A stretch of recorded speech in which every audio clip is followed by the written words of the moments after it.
We are looking at how to pronounce the name of this opera house located in Paris.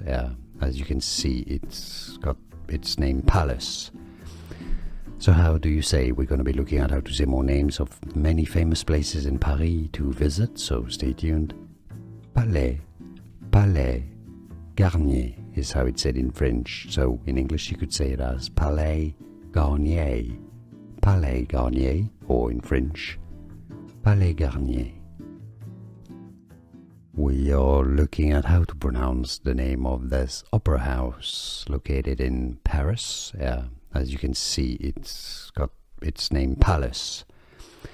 So how do you say? We're going to be looking at how to say more names of many famous places in Paris to visit, so stay tuned. Palais Garnier is how it's said in French, so in English you could say it as Palais Garnier, or in French, Palais Garnier.